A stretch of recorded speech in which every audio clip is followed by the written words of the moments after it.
que mi coti se maquish pan sin pantonas. Si come xochitl mactilice, y cacuya que cuase panse.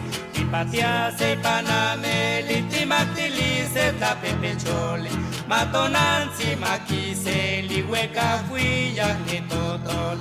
Pues con más sincero agradecimiento al ciudadano Héctor Hernández García por su valioso apoyo y generosidad en la donación del pastel que hoy permite compartir un momento de convivencia y alegría entre nuestros alumnos. Agradecemos profundamente su bondad y gran corazón.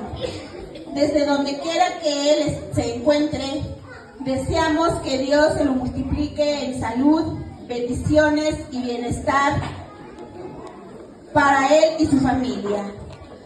Muchas gracias por su noble gesto. Mil gracias. Pido un fuerte y caluroso aplauso.